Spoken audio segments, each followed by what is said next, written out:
Hey, welcome to Injury Territory. Today, Yankees, Phillies, Astros, lots of injuries. We'll talk about them. Edward? And we'll talk about the real reason why the Mets are in their slump.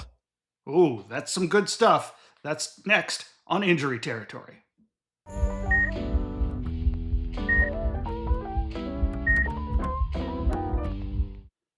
I'm Will Carroll. That is Edward Egros. This is Injury Territory. We've got a ton of them to go through today. As I talked about, Yankees, Phillies, Astros here at the top. And this is an interesting one because, right now it's actually positive for the Yankees. They were super hot at the start. They've kind of, regressed to the mean a little bit. But one thing that would really help is getting Gerrit Cole back. And that's exactly what you can see here. He made his first rehab start. He did it at Double-A Somerset, and it was solid. He hit 96 on the gun. He went 44 pitches, 3 strikeouts, 1 walk. That's pretty good. That's what you want to see. Good results. The other thing here, I do want people to note this. This picture was really intriguing to me because there's a couple things you can see here. First, you can see a Yankee staffer. So they had, I am told, at least 3 staffers and scouts watching. You can see that sort of kind of metal structure there, Edward, kind of an H that she's standing just behind with the two, one coach and 1 player. That's the pitching coach, Dmitry Kokoros. I hope I'm pronouncing his name right. I've heard it 3 different ways.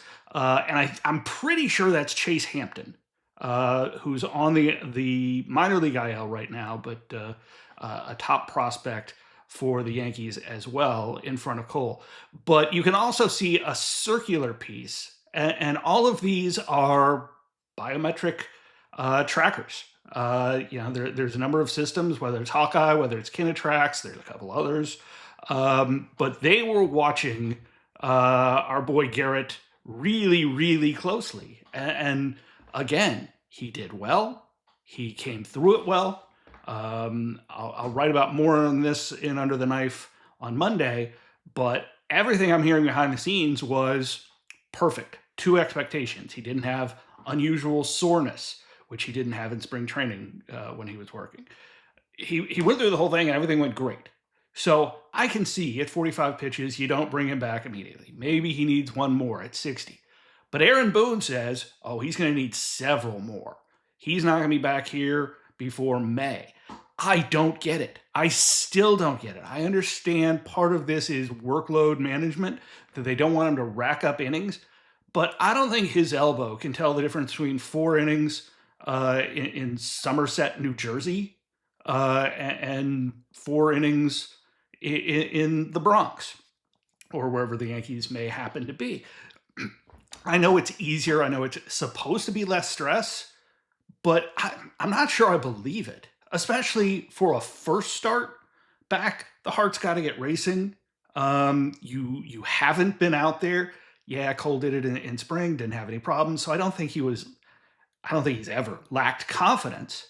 But there is that, back of mind niggling thing, excuse me, of how's this going to go? Am I going to tank it? Are all these people who paid good money to see me in the New Jersey spring going to be ticked off when I don't do well?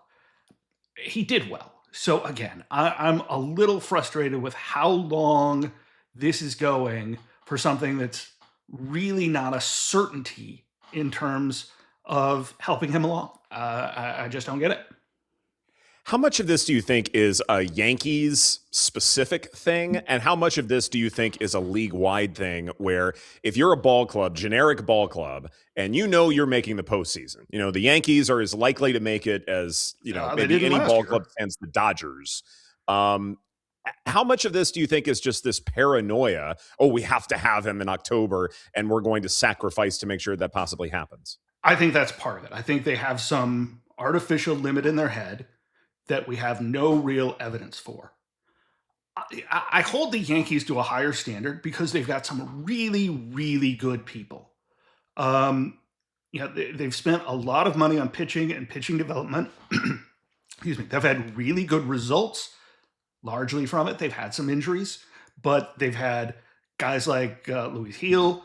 They've got Will Warren. I mentioned Chase Hampton there. Unfortunately, he's also coming back from Tommy John, but he's a guy that'll be there probably by the end of the year, you would think. And on the player development side, they've done well. So um, this isn't your typical, everybody thinks the Yankees buy everything, and that's just not the case anymore. But they have, like other teams, they've put a lot of money. They've got, again, some really good, really smart people who have been getting some results. So I really expected more from them. And believe me, they've made their plan known. They say they're on plan. I'll buy it if it works. Great, it worked. But I don't believe it had to be this long. Let's move on to the Phillies, and they've got a couple situations we should talk about. The first one, it's simple, but it's not good, and that's Jhoan Duran. Duran came over in that trade from Minnesota last year, and you can see him setting up here for another one of his triple-digit fastballs, I would imagine. But you can see the body twists. And exactly at that point, that's where his oblique gave. Simple oblique strain. It's a grade 1. It's painful. These tend to be almost rote at this stage. We understand them. It's 4 to 6 weeks. He's got to ramp back up somewhat. You've got to worry about just the simple force and velocity that he has over a lot of other pitchers. But I don't think it's over complicating things. We've seen guys, Aroldis Chapman had this, and nobody throws faster than him. So I think it's a simple oblique strain. But of all the things, the Phillies have been very, very stable over these years. Full credit to their front office, even more credit to ownership. The Middles have paid when they need to pay. They've made trades when they need to make trades, such as for Duran. But this is, if there's anything in transition, it's that bullpen. The whole Alex Boehm situation's a whole other thing. That's, I think, why he's not hitting. But they're still kind of figuring out how they're going to order this bullpen with Strom gone, with a couple other guys. You had to let somebody go. You weren't going to keep the entire team. Those guys want opportunities. He wasn't going to be a closer. So figuring out who was going where, and now they've got to shift again. Jose Alvarado has done this before. He's not as consistent or as top end as Duran, but I think they'll be fine. I just think it's going to unsettle them a little bit. And for a team that's really, these last few years, been built on stability and is in a more competitive division, I'm curious how much it'll affect them.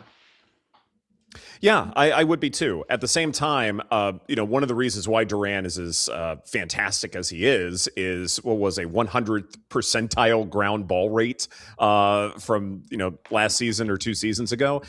This is someone who you need to make the rest of the pieces around him work, but when it does, not only is it stable, it's elite.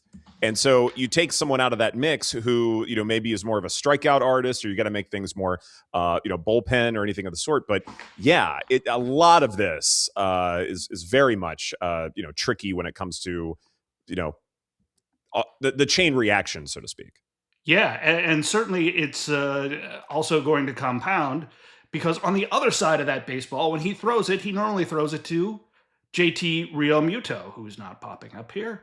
I don't know why that happened, but hey, that's how it happens. That picture was supposed to be JT Realmuto, their catcher. I don't know if we call him a star catcher anymore, but in the world of catchers at age 35, things start to give out. He's certainly been consistent. And again, the Phillies for the last couple of years have been built on consistently being a very good team, making it all the way to the World Series, ruling that division despite good competition. In competition that's spending money, as we'll talk about. But Realmuto has a back issue. There's still not clarification on this. I hope to have more under the knife this week.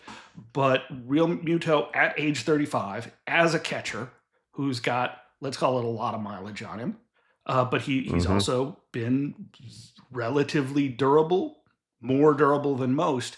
I start to worry about anybody who gets back issues either young or old.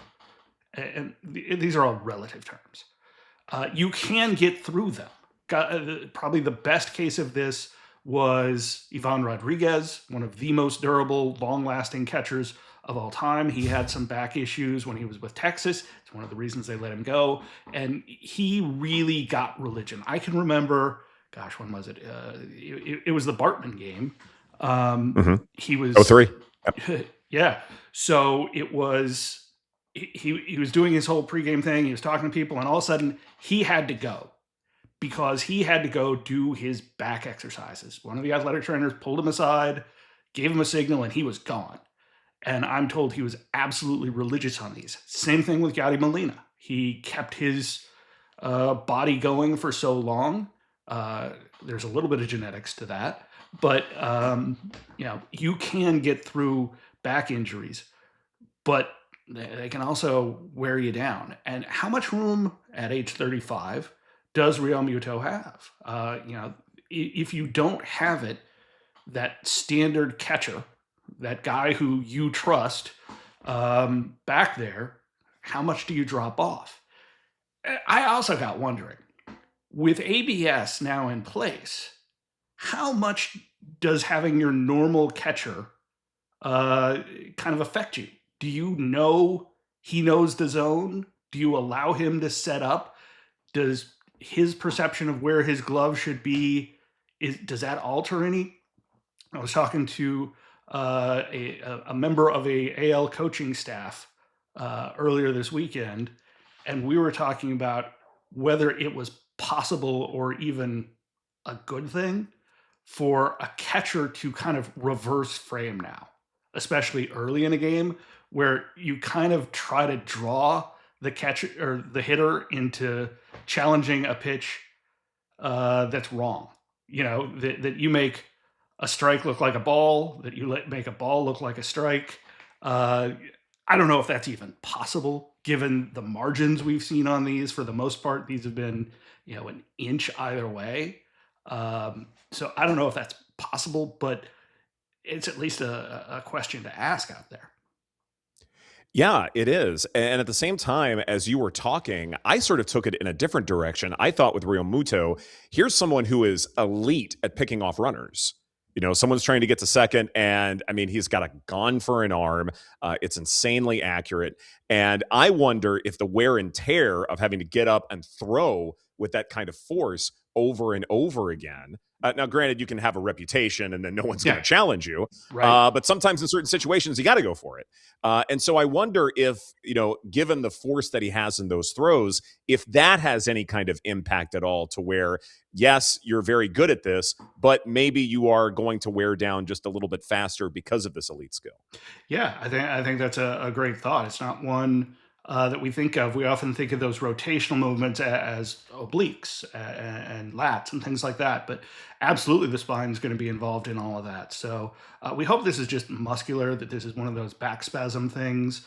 The other one for the Phillies to keep in mind is Zach Wheeler, who, as we record here at 3 o'clock on a Sunday afternoon, let me dial up real quick and see if he's actually pitching today. He would be with the Iron Pigs once again, and I don't see the Pigs here on the minor league. Oh, here we are. I've got the game day inning 1, so you're getting live updates. Royce Lewis is in that game. So who's pitching for the Pigs? It is not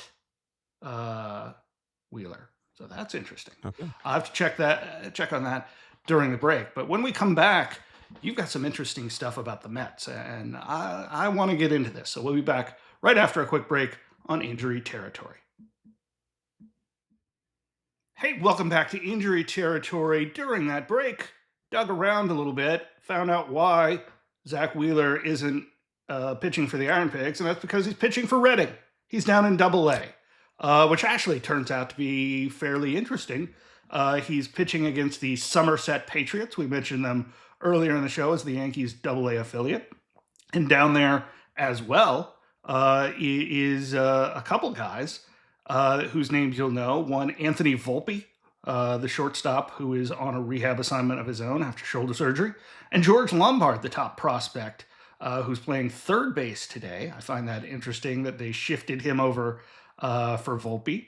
So Lombard actually took Wheeler long.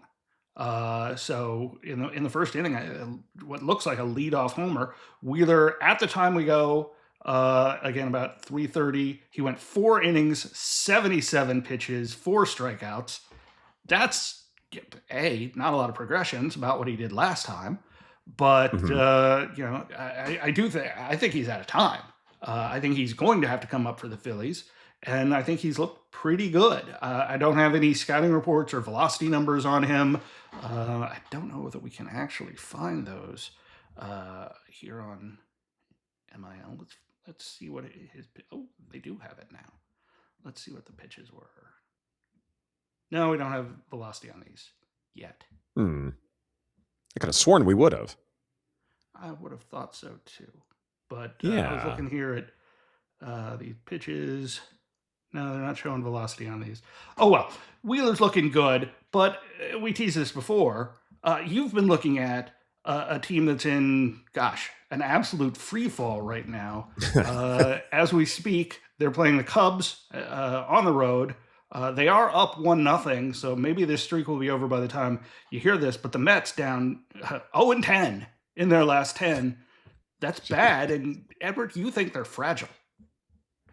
The Mets are going to Mets, aren't they? I think that's the through line and all. Yeah, and the Mets fans are going to take it very, very casually. They'll just be like, "Oh, it'll be fine. It'll be fine." Yeah. Optimism reigns supreme in Queens. Always has, always will.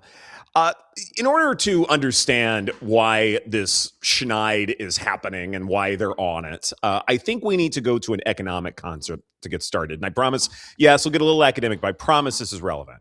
So there's this thing that economists love to talk about, and it's called the Herfindahl Index. And basically it's a way to the Herfindahl Index. Yes. And it's a great spelling bee word too, because all sort of hidden consonants and stuff.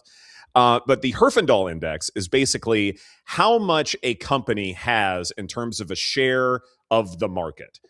You look at this when it comes to like company mergers and things like that. Like how big a slice of the market share will this one particular company have? And the reason why this matters is you don't want one company to control too much and basically have a monopoly, because if you do, and something goes wrong with that company, like a product malfunction or they go bankrupt, belly under, whatever it is, if any of those things happen, then it doesn't just impact the company, it infects the entire market to where it is very much in big trouble. And so this is why we have competition and a free market and all of that good stuff. And the Herfindahl Index can be used not just at looking at market share, but also payroll share, say within a major league ball club. And that's exactly what we need to discuss when it comes to the Mets. It's not just that they have a lot of money. Fine. It's that all of that money, or mostly all of that money, is concentrated within just a handful of players, notably Juan Soto and a few others. And if any one of those happen to have some massive slump or happen to be injured, as in the case with Juan Soto, then you could have a massive problem. So what I did, and we can pop up our top 3 most vulnerable Major League Baseball teams. What I did was I put together this fragility index where I looked at every single payroll of every single Major League Baseball club, and I wanted to look at how much of that money is guaranteed.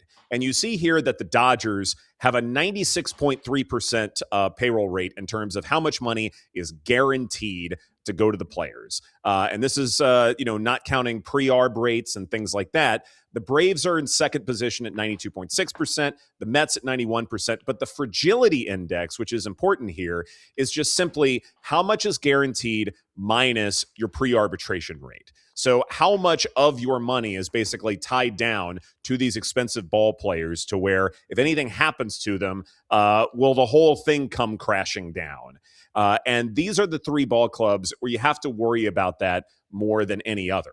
So that's the Dodgers, the Braves, and the Mets. But the Mets in particular have been largely affected by all of this. And it matters when you're looking at, say, how the rest of the National League East looks. So we can look at that now, where, yeah, the Braves, don't have the payroll that, say, the Mets do, but a lot of that money is very much guaranteed. These long-term contracts to these expensive players means that if anything goes wrong injury-wise with the Braves to their expensive players, then the whole thing can come crashing down, just like we are seeing with the Mets.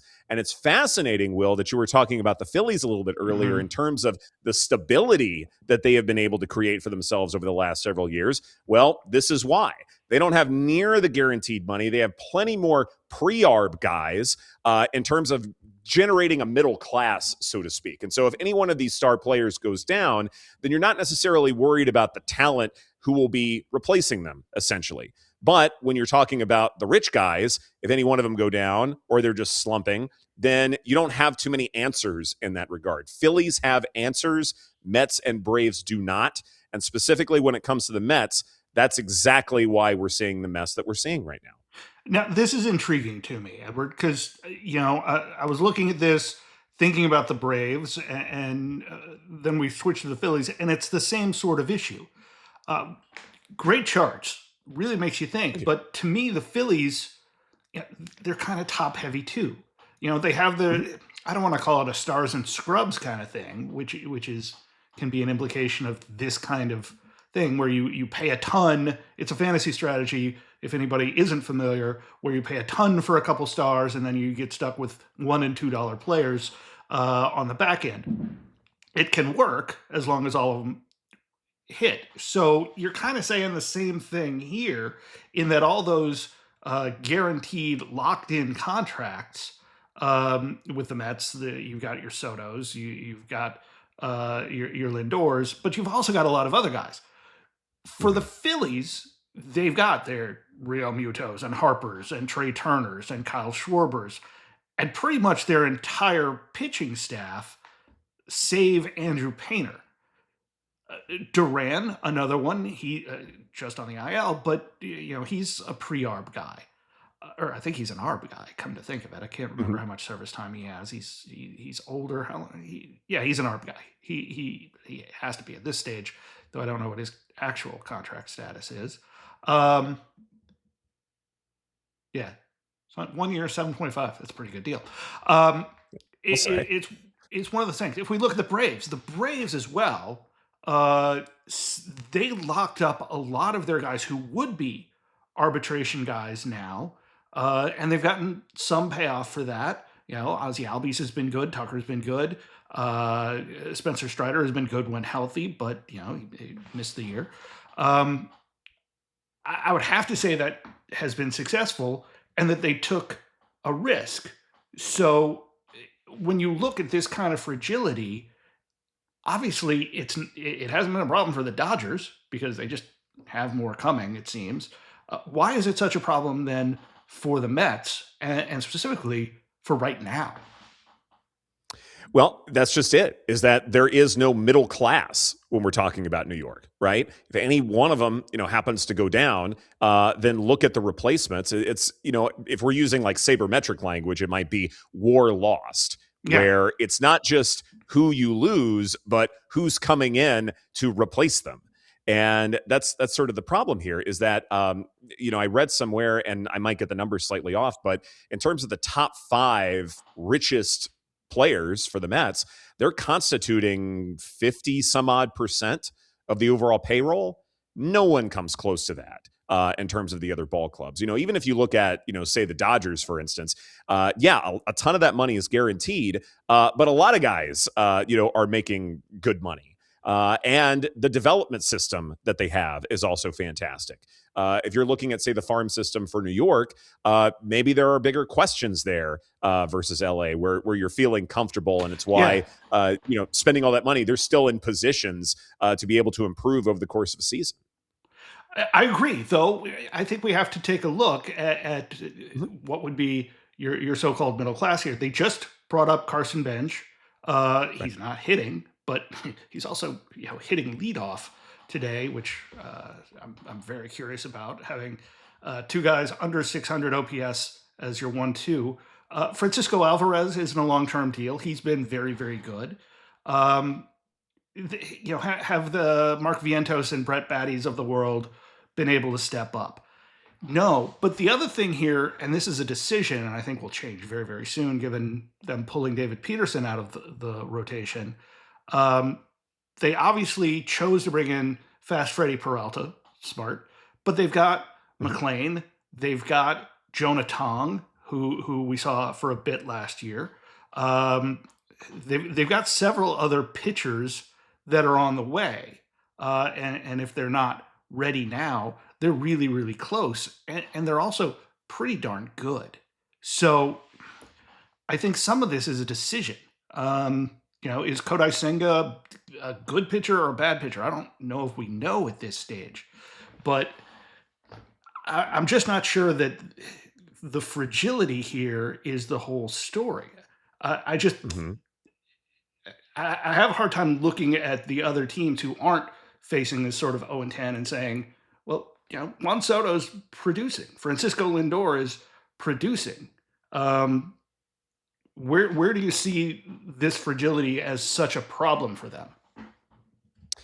It's I mean, again, part of this, is going to be bad luck. Like the Mhm. variance that we discuss Yeah, absolutely, is in this mix. And we can't deny that. I mean, like the way that they've been losing these games, what would it is, it's like a 40 run differential or yeah, something like that. Like some of them have been blowouts, some of them have been 1 run defeats.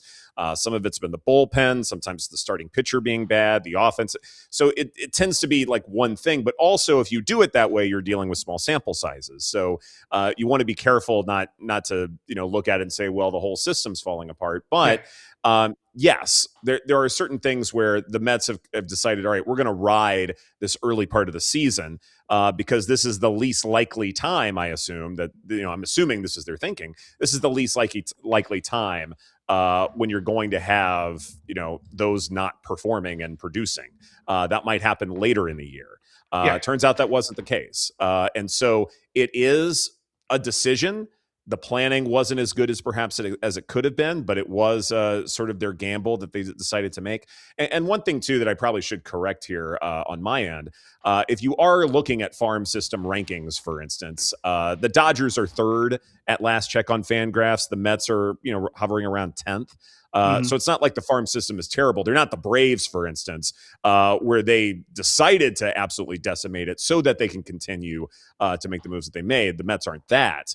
But I think it is safe to say that there's not near the pre-R band that the Mets have compared with the Phillies. They don't have that middle class. And so if something unexpected does occur, they are less likely to be able to, make adjustments. Yeah, it's a situation. I think you have to have a longer term view.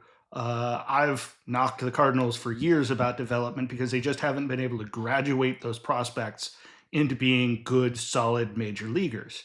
Then again, Jordan Walker is suddenly looking pretty good after a couple of years. Sometimes it's not a change of scenery. Something clicked. I don't know what it was. Wish I did.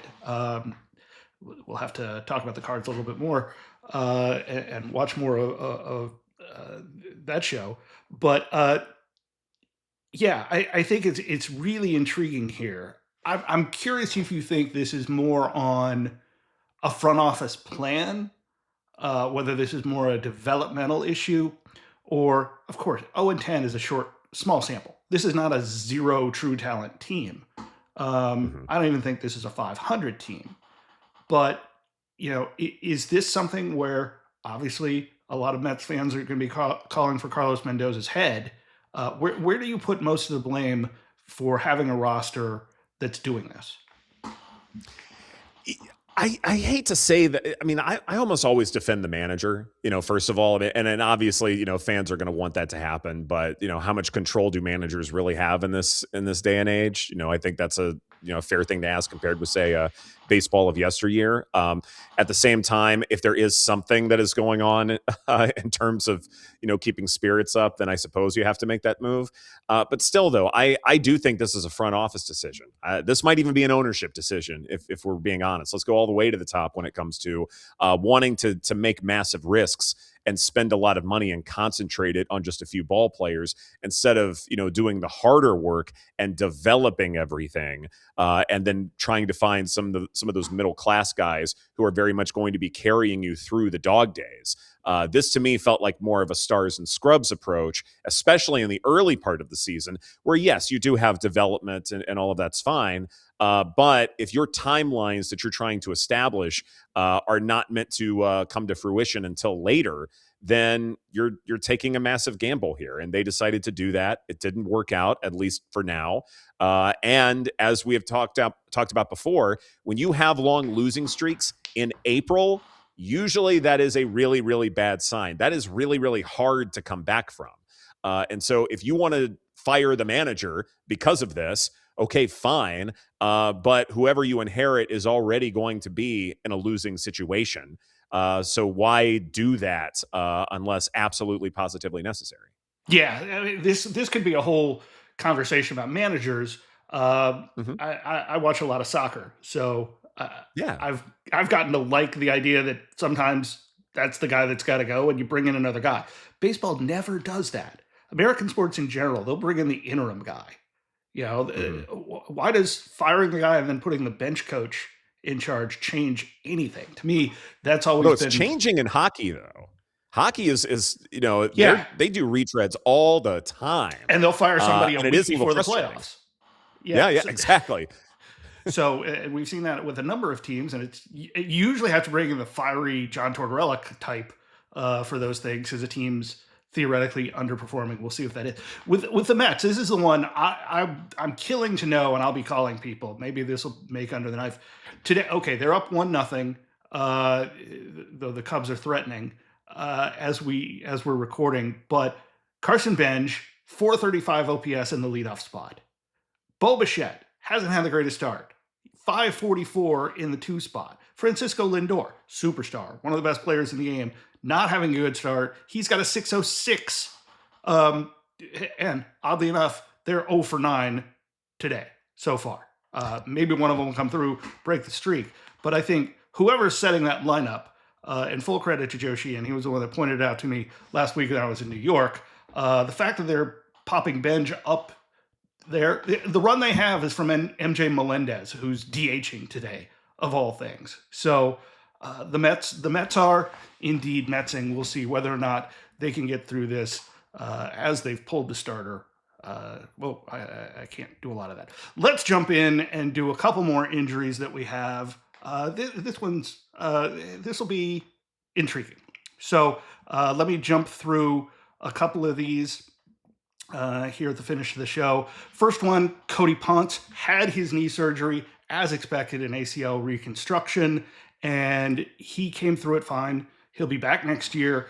Again, one of those things that happens. It's an injury. No, theoretically, you can't prevent it, even though there are good ACL prevention programs. This is just one of those things. He'll be back next year and should be fine. Situation in Houston. Obviously, they've lost their top two pitchers. Tetsuya Imai, pardon me for butchering his name, he's throwing now. There's still no timetable on it, whether he's going to need a rehab, what they're going to do. He made some interesting comments, and it came off, and a lot of people are reading it like he's homesick, that he was having trouble adjusting, that there were things like the travel. That was more. I think he knew that coming in. America's bigger than Japan geographically. The travel, he's in Texas, for God's sakes. So everything's bigger here. But there were things like the team usually eats the meal before going back to the hotel. Just it seemed like cultural adjustments, and it felt like too many people read it as homesick. Maybe those beat writers know something I don't. But I thought back to Murakami with the White Sox, and the whole bidet thing was kind of humorous. I will say, life changing. These bidet seats. Um, but it's one of those things where the White Sox made an adjustment and bought, I think it was five or six of these, so that everybody could have one. It wasn't like they had to line up for the good one. But it was a simple thing for Murakami. And I understand he's made some complaints about the shower, the water pressure. Good. Mm. If you've got a star player who you're spending big money on, adjust. We've seen the Dodgers do this. Is this on Oh Houston yes. or is this on Imai? For, is he homesick? Can he just not adjust? Or should Houston be doing other things? I'll go back to a scout friend. I almost said his name. A scout who was saying the easy way to fix this is to trade him to the Dodgers. And, it's not going to happen. But maybe they should do something with the Dodgers to figure out how they're having such success with most of their Japanese pitchers and not with others. Last one I want to talk about is Jackson Holiday. And here's an interesting one. Now, I hope this works.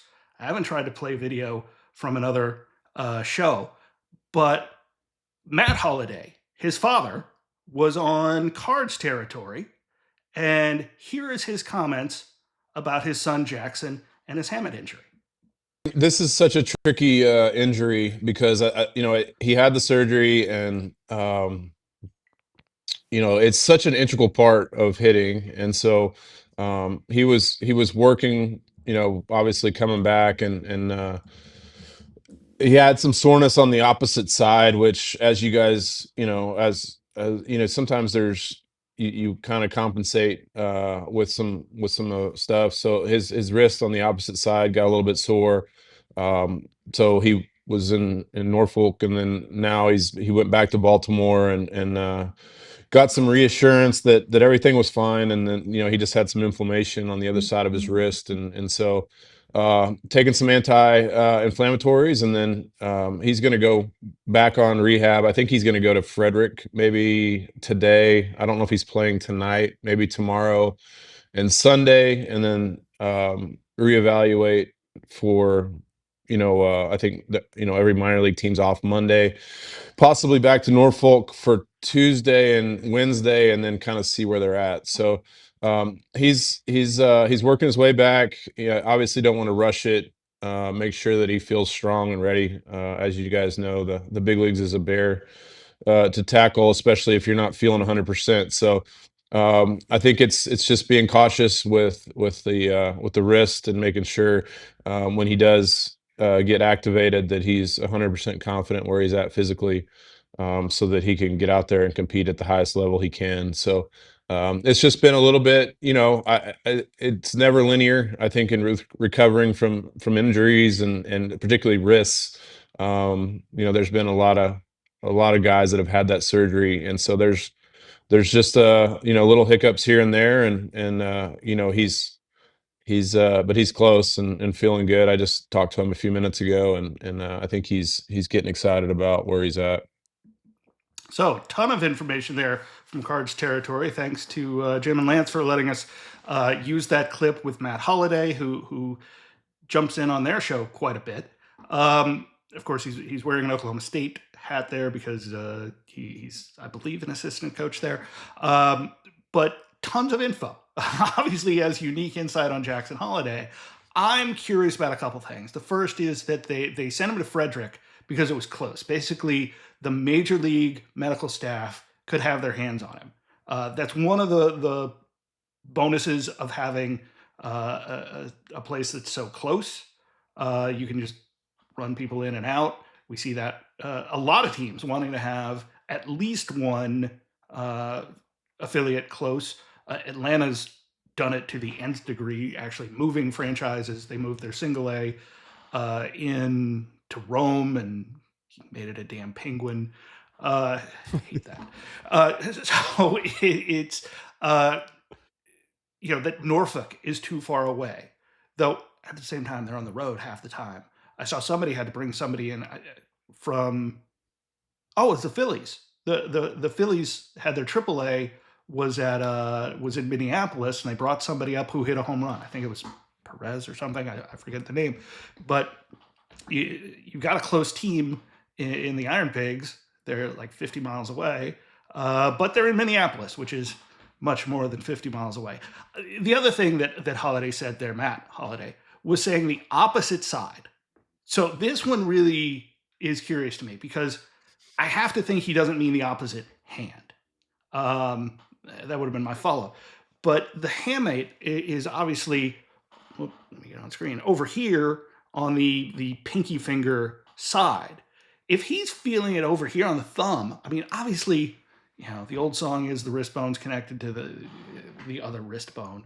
I don't think that's how the song actually goes, but there are a number of small bones in the wrist.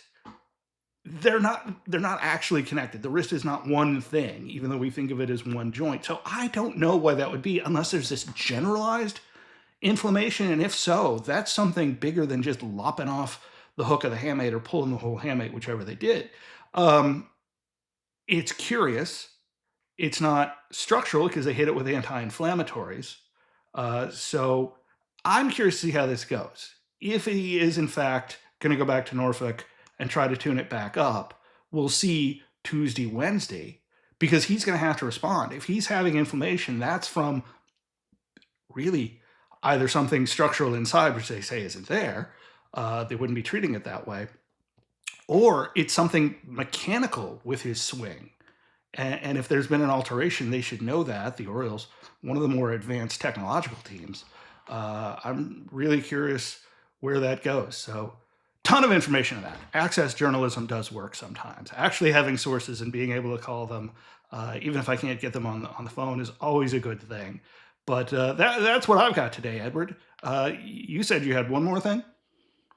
Yeah, this is a busy time of year, right? And we've got a million things. Baseball's definitely into the swing of things. We've got basketball playoffs, hockey playoffs, all that stuff.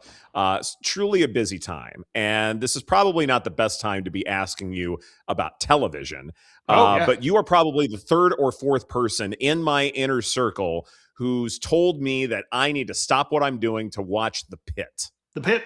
And I have not done this yet, and I am ashamed to say this, but I have not seen an episode yet. And so I need some help when it comes to gauging how high on the priority list I need to make watching this show. Well, it's a very good show. I was late on the first season because I had looked at it and said, okay, it's ER. I've seen that. And look, there was even a lawsuit. They had talked to Michael Crichton's estate about bringing back ER. They decided not to do it exactly, but it's close enough. It's Noah Wyle. If you liked ER, are you going to like The Pit? Probably. It's not the same. It's kind of 24 style in that they show one shift. I think it's 15 hours, and each show is theoretically 1 hour, even though the shows itself are as short as 41 minutes. But it is a medical drama about an emergency department, the doctors there, the crises they have. It's a little more soap opera-esque than I originally thought. I had binged the first season having been late. I am glad I was watching it week by week, which I normally do not like and complain about, because it was stressful this year. There were some things going on where it was like, I do need the space. I need to think about these things. You don't want a Bear Christmas dinner kind of show every week. Yeah. So The Pit is good. I will say Spoons watch 3 or 4. Don't have the same room for people. Yeah, it is a very good show. I think it's extremely well done. I think it's one of few shows that bears out multiple viewings. There are some things, if you don't like surgery, there are some things you're not going to want to see. You're going to have to turn away or fast forward or whatever you do. But I think very highly of the show. I'm a sucker for a good medical show, one that gets the dialogue right, that challenges me to diagnose along with them. I'm not a doctor, but I've been around enough of them that I'm like, oh, I see what's coming. That's rhabdomyolysis. I will highly recommend The Pit. While you're doing that, it did occur to me, another show I do, Downstream, is ending. And I'm sad about that.